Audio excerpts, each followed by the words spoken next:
Hey Steve, how are you? Good. Can you hear me? I can hear you perfectly, just fine. Excellent. Then I'll turn on my camera too. I was sitting there in Google because it was also in that invitation for Yeah, whatever reason. sorry for the confusion.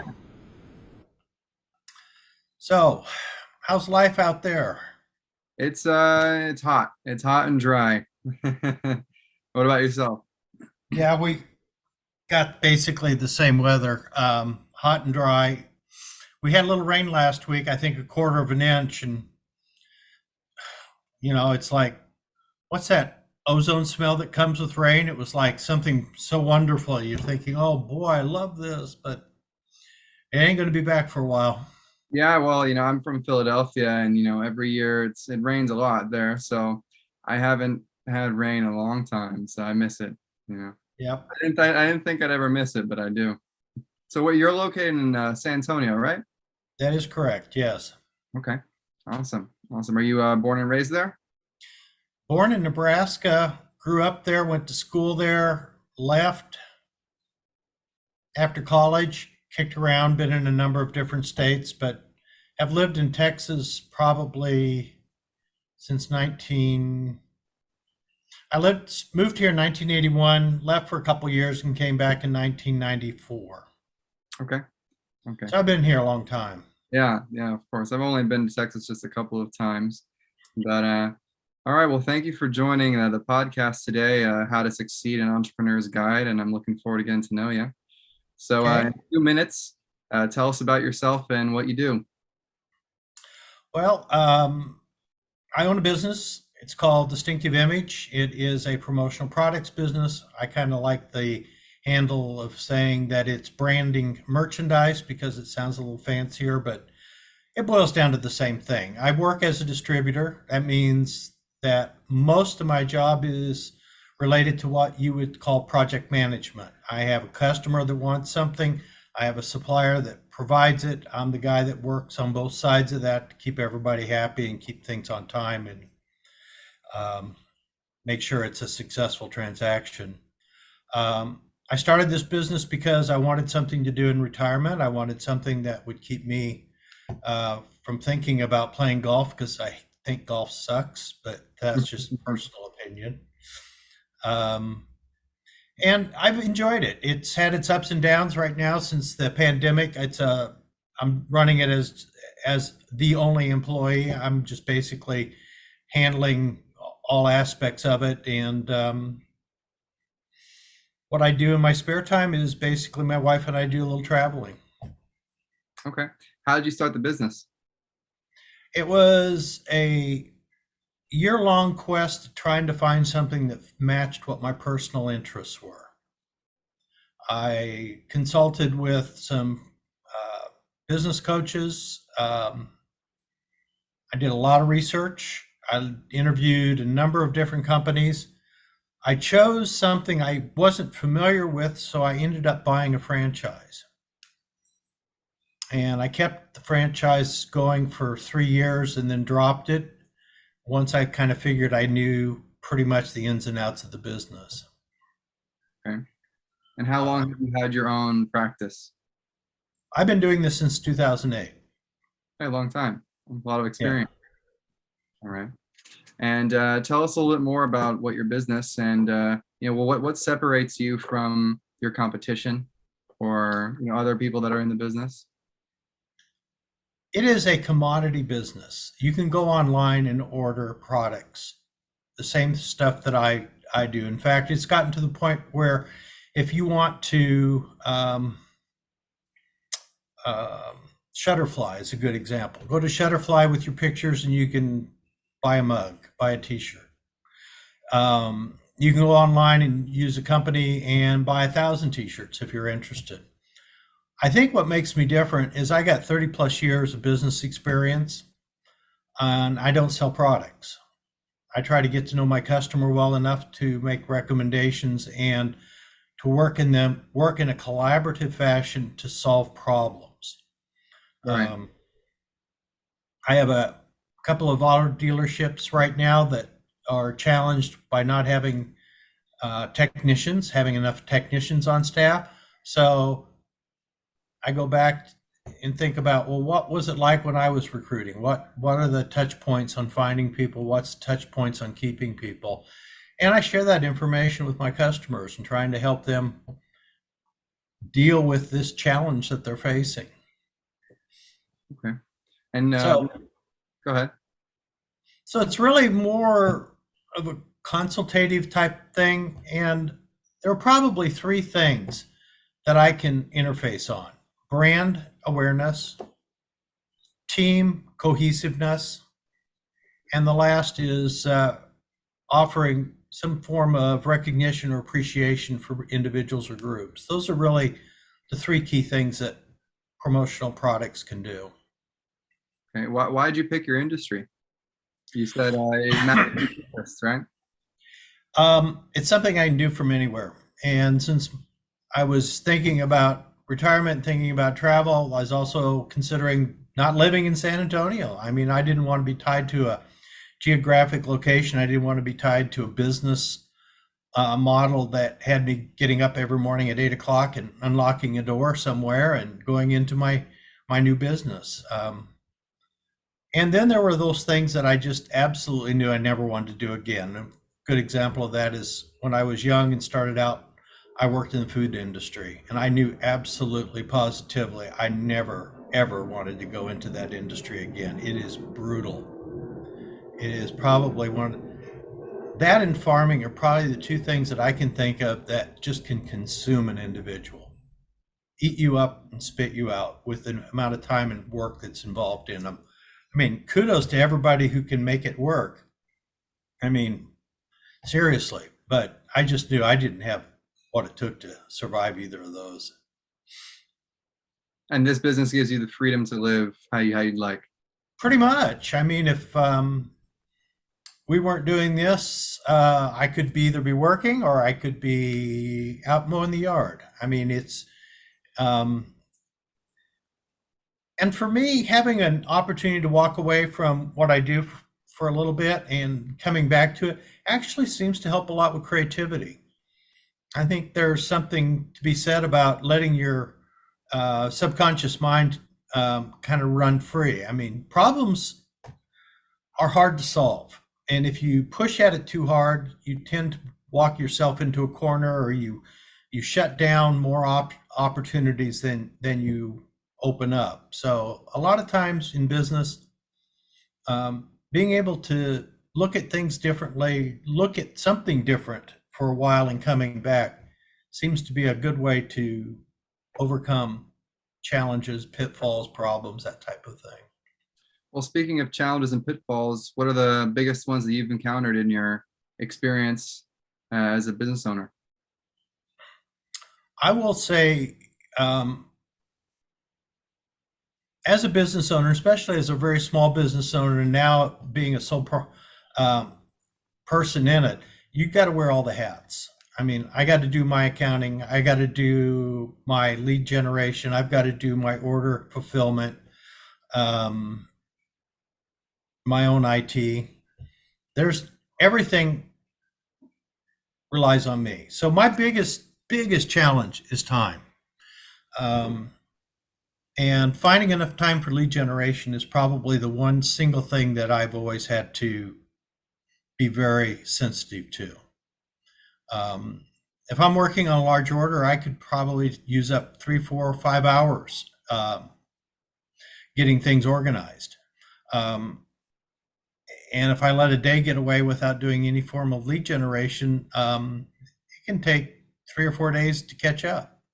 So it's really challenging being able to manage your own time and understand that, um, you know, ignoring one part of your business for any length of time can be very detrimental.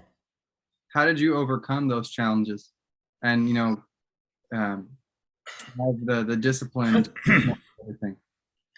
I would say probably being organized is the number one thing that makes a business person successful. Um, when it comes to my ordering and my um, order process, um, I've got an excellent software program that helps with tracking the moving parts on that. I've got a CRM that I use for customer management. I use a lot of technology tools and try to never do anything on the fly. Have a process, have a program that you follow. So you don't have to think, what do I do next? And you don't get distracted by an issue. Do you set your calendar, weeks in ahead and then follow it? Yes and no. I have my calendar set to where I know basically what I should be doing on a monthly, weekly, and daily basis. I've broken down the process of lead generation, order management, accounting, finance, taxes, and all those things are on a calendar. So right now I can tell you on the 20th of, it was the 20th of July, my sales tax payment was due, so it'll be due again in 3 more months in October, on October 20th. Minimize the amount of time you have to think. Save save that for creativity, save that for problem solving. Make sure you know what you're going to do tomorrow, next day, the next hour, as much as you possibly can. Setting aside a time for this. This is something that I'm doing because I made time to do it. Right. Right. We function well with routine plus creative time, right? Mm-hmm. I think we function the best when we set our own routine, when we have the discipline to follow that routine, right? Because we can set it and then forget it. But it seems from what you're saying that you follow it too. And I think that's one of the reasons people are so frustrated with jobs and working for someone else is the uncertainty of what am I supposed to do today? Do I have to wait for somebody to tell me what to do? I mean, or I'm working on this and they're saying, well, I don't want that done today. I want you to do this. I mean, that just kills an individual's soul if you have to live in that environment for too long. It really does. And this movement about people changing jobs rapidly following the pandemic, I mean, I understand it. I've lived it. I've gone through a number of different companies, a number of different situations during my career. And, sometimes you leave for opportunities. Sometimes you leave because you just can't stand the person you work for. Right. Or you want something in your life that you're not getting. And I think that probably was what led to this business is I wanted to make my own mark. I wanted to be successful. I wanted to have something that I could say is mine. And I think that played a big part in choosing to go out and have my own business. Right. So it's a sense of purpose, right? Mm-hmm. You're creating something. You're not just a cog in a wheel of someone else's creation, right? Absolutely. And a few years ago, there was a situation where my family needed a lot more time and attention. Since I had this business, I was able to give it. That's important. Can't get time back. That is something that's also, I think, really front and center in a lot of people's minds is how do you divide your time up between your job, your family, and things you want to do? It's tough. Having that opportunity now is really, really nice. How did you feel when you were first starting the business? A lot of people are very anxious. They don't know if it's going to work out, right? There's not that much security because you're just starting. You don't know. How did you? And I hate to tell this to anybody who's thinking about starting their own business. A lot of that fear and uncertainty never goes away. It's there. In my case, I could get in a car accident, laid up in the hospital. I wouldn't work. Nothing would happen because I have to touch it to make it happen. So, the reality is, yeah, I don't work for that guy that I couldn't stand, but at the same time, there's no real safety net to this. Well, that guy you couldn't stand could lay you off whenever he wants. And that's also very true. Very true. I mean, A few generations ago, people worked 30 and 40 years for one company. They don't do that anymore. Mm-mm. It's rare. Very rare to have companies around that long. Yeah. In fact, I'm thinking off the top of my head, um, of all the organizations that I work for, one still exists that I can think of 5 or 6 right now off the top of my head that they're not companies anymore. That's pretty scary. Yeah. Yeah. A lot of businesses fail. That. Mm-hmm. Or get bought out. Yeah. Yeah. That's been a big part of changes within companies that I've worked for. They're bought by somebody else and they go away. So for you, when you were starting your business in the process of, having it personally, not professionally, but personally, what was one of the biggest obstacles you faced in your personal life with managing a business? I struggled for years with feeling inadequate at being able to do sales. I know some great people out there, some really good friends of mine they're salesmen, they're salespeople. You know, they, they're the folks that can walk into a room and in 10 minutes everybody knows who they are. They're wonderful people to get to know. You like being in their company. That ain't me. So that was a personal struggle for not just a few years, but for a good while. Always frustrated with the fact that I don't really understand and I really don't appreciate how to be a salesperson. And then, not too many years ago, I decided that's just me.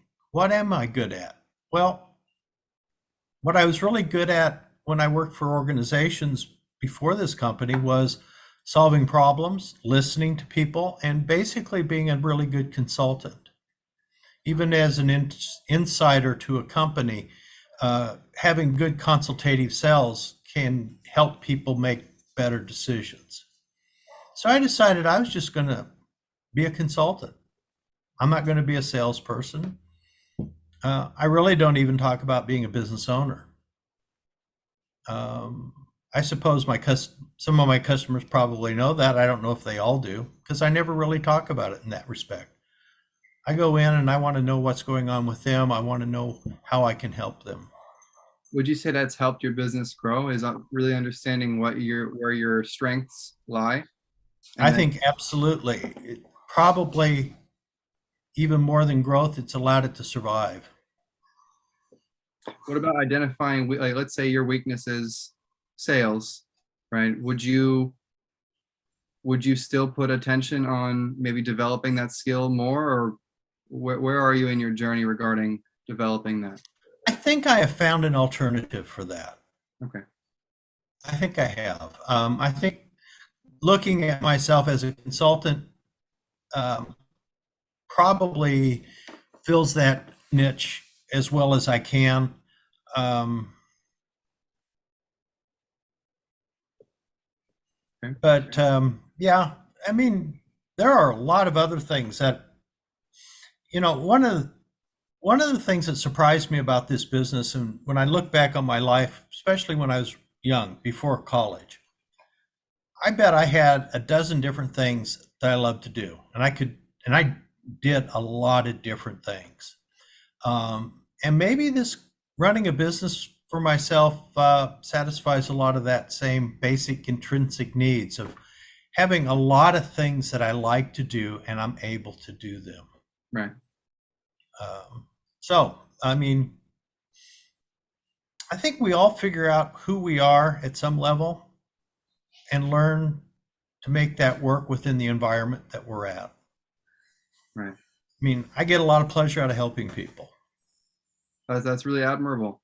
Which And that's probably what really keeps this whole thing going. Yeah. Yeah. What are some of your biggest accomplishments within the business, outside the business? Hmm.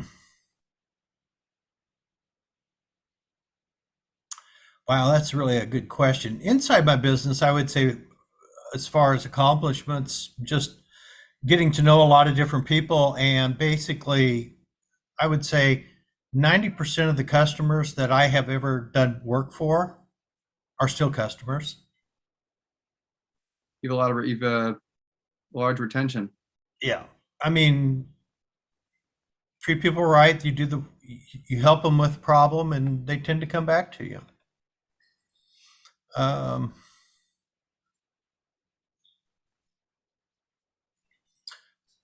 Probably something I look fondly back is when I was in college, I was with a group of students. We went to Colorado and did wilderness backpacking in the mountains, the San Juan Mountains in southwest Colorado. Um, it was just us, our backpacks, and we'd rappel down cliffs if we needed to. We camped wherever we could reach that day. We spent probably 2/3 of our time above the tree line, which means we were at least 12,000 feet. Um, that that was a pretty big accomplishment. How long were you out there? 2 weeks. Wow. We did that for 2 solid weeks. I remember we came back out of the mountains. There's a train that runs from Durango to Silverton.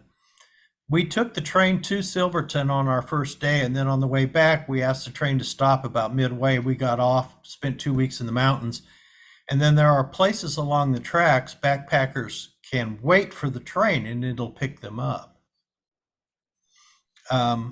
Didn't really realize it until we kind of got isolated. I mean, we got back on the train, and nobody wanted to stand around us. I got to tell you, there is a certain level of body odor that is accumulated after 2 weeks in the mountains. Yeah. And I hadn't really factored that part in until I started watching reactions of people around me. I was like, whoa, people, that group over there, you kind of want to avoid them for now. And the two things that were the most pleasurable times of my life was one, getting cleaned up after that, putting on clean clothes, and the second was eating. Actually sitting in a restaurant and eating. What kind Camp food after a while gets a little boring. is canned food? Yeah, I mean, I can't really remember. I mean, we had a lot of freeze-dried stuff even back then. It just, trail mix. It was an interesting experience.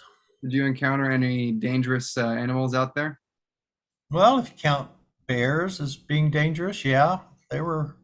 In fact, our first night camping, we set up our tents in this little meadow area, and I went out to find a stream so I could fill my bottle up with water. And not 10 foot from our tent was this huge steaming pile of scat that a bear had left.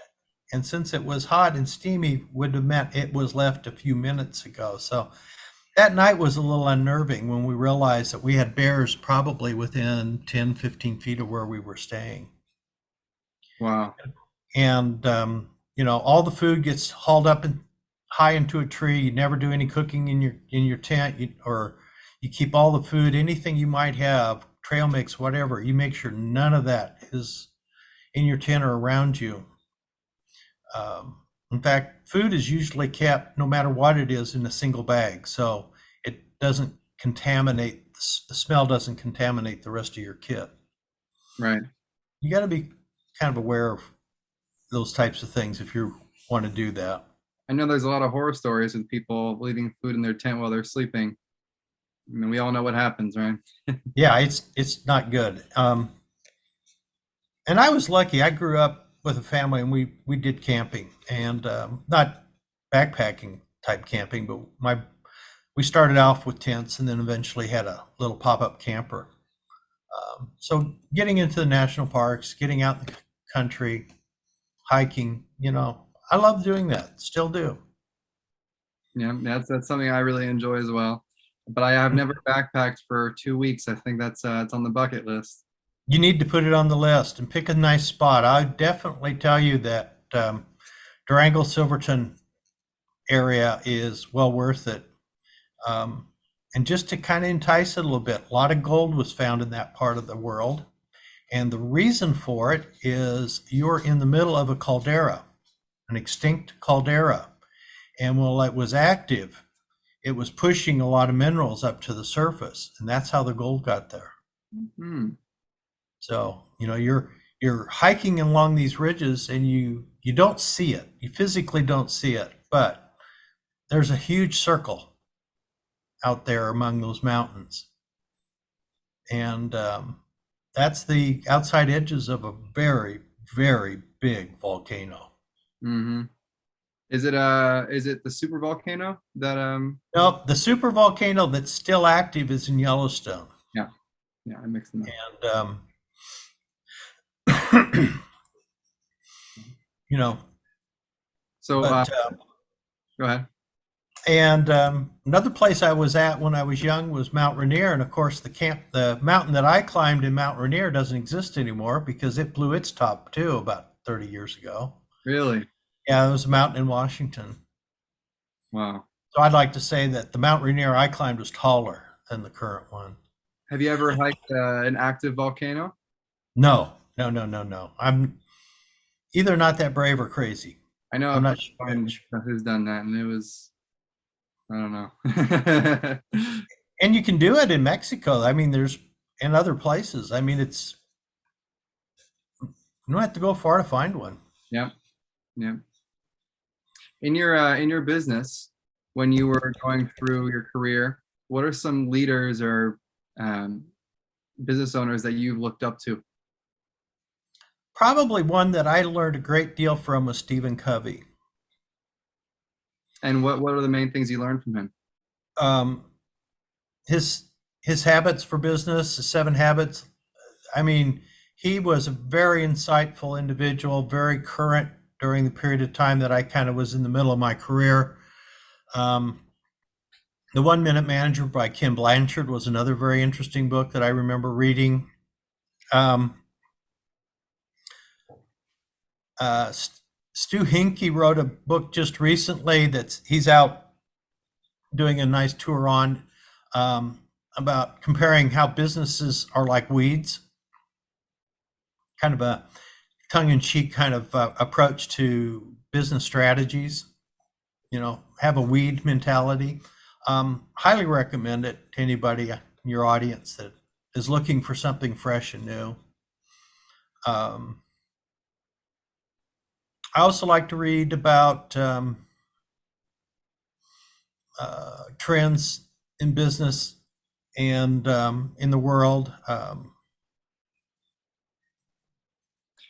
Probably 3 or 4 business books a year. I'm not a voracious reader for that. I probably read pulp books a lot more regularly, probably one every month or so. I like reading. Yeah. That And was a habit I learned in junior high school, 7th grade. And I started reading every science fiction book I could lay my hands on. I was the same during that time. For personal growth, not just business, but personal growth. Any any books that you recommend or any famous speakers?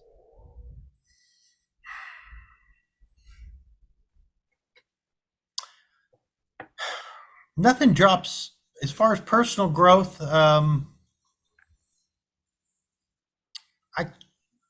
what it relates to for me is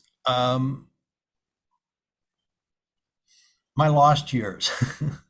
I was very active when I was young, up until probably about 35-ish, running, hiking, doing a lot of activities. Um, my wife and I started a family when I was 40, and a lot of my personal time that I would have used for my own self-interest and physical activities like that got rechanneled, and quite frankly, I got lazy. Now it's been probably, let's see, almost 10 years I've gotten back into the swing of things. And I've got to tell anybody who will listen that your physical activity is tied with your mental acuity.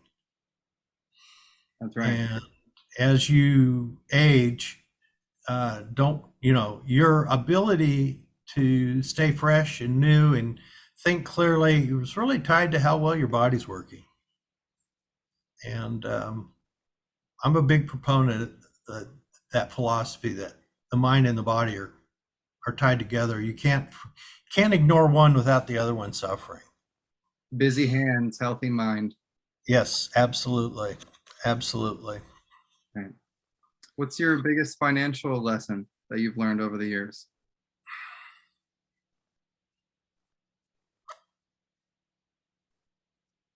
You can plan, you can set aside, but you can never fully anticipate when everything's going to go to crap. And Right. part of self-reliance is the willingness to start over. I mean, personal situation back in 2008, started my own business, and we had a huge problem in the financial world. Today, it ain't too great either. I mean, it's hard to save money, it's hard to invest, and unlike my father's generation, where he had a company pension, Yeah. retirement really is going to not just be saving money. Retirement should be finding things that you're interested in doing, finding ways that you can continue to grow and keep your life exciting. I mean, and honestly, financially, you can be a millionaire or you can be a pauper, and you can be just as happy or just as miserable. That's right. So, planning for the finance is a big deal, but it's not everything. Okay. And what's a business insight that you'd like to share with the audience? Something that kept you going throughout all those hardships. Something that I've read recently, and I'm trying, give me a second if I can give credit to the person whose ideas they were. That's not coming. Basically, it doesn't take 1 million people to make a business successful. You can do it with 1,000. You can do it with 500. If they are fanatically loyal to who and what you do. And that's where your character plays a part. You I care. really think so. I think people today, more than any time in history, want to do business with people who know who they are. There's so much business that's automated these days. You're just talking to an AI, to a computer. You're not really talking to people. Or it's very saturated, and the businesses look at you as just another number, right? Mm-hmm. And in my little world, what I do, which is probably not anywhere near the top 10 on anybody's list, maybe not even the top 1,000, I strive to make a difference for an individual. That's my customer. What legacy do you want to leave behind?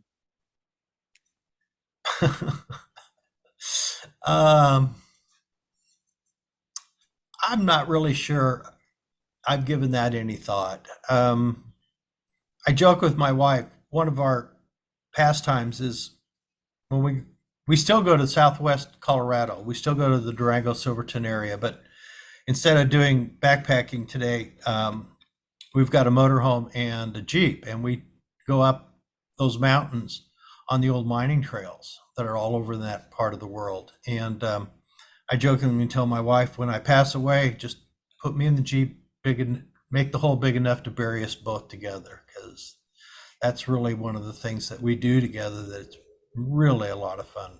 Your heart lies in exploring nature. Yep, I really do. I like being out.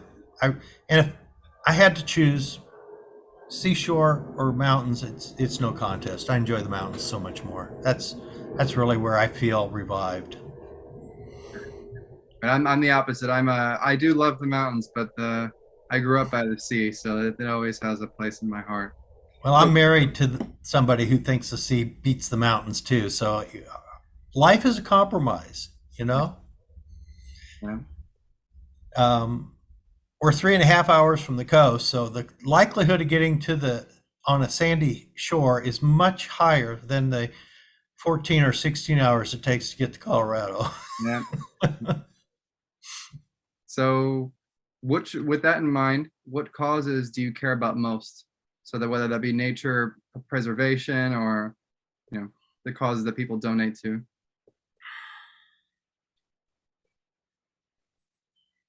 Mm, I think animal rescue and animal rights is a big cause. My wife and I, we have 4 dogs. They're all rescues. Um, we're very active in educating others regarding that particular aspect. Conservation, I think, um, is a lot more challenging. I mean, I am. I saw an article a little while ago about polar bears learning to hunt without ice. And I thought, well, that's really fascinating because one of the things that's happening with the world warming up is there's less ice. Well, the polar bears have learned to adapt to that. And I think for me, understanding that we cannot plan on the status quo ever staying the status quo. Stuff changes. Everything changes. It's part of the organic nature of who we are. Everything changes. And learning to adapt is a big part of it. And I think programs that allow people to learn how to deal with today's problems, learning, not fighting them, but understanding them and learning how to make whatever those issues are less of a problem is really something that I get behind. Particular organization, not so much. Yeah, no, Uh, it's just overarching general cause you yeah, care for. And finally, what's a message you'd like to leave with the audience? follow your heart. Seriously, don't cut yourself off. Listen to what's going on inside you. Follow it. You got one shot at this. This thing that we have. Don't waste it. Don't be stupid. Don't sell your house and decide you're going to, be the next billionaire because you got some great idea. But follow your heart, plan, anticipate. And probably closely behind that is learn from your mistakes. I can honestly say I've made more mistakes in life than I've been successful. So, you know, everything's a learning opportunity. Steve, thank you for sharing your wisdom today with our audience, and I really appreciate you joining us on our episode today. Well, I hope it was interesting enough that somebody gets something out of it. And I really appreciate the opportunity. Thank you. No problem. As long as it's authentic, it'll help people, and it was. So thank you. Okay. Thank you. Yeah. Enjoy your day. We'll talk soon. Thanks. You too. Take care.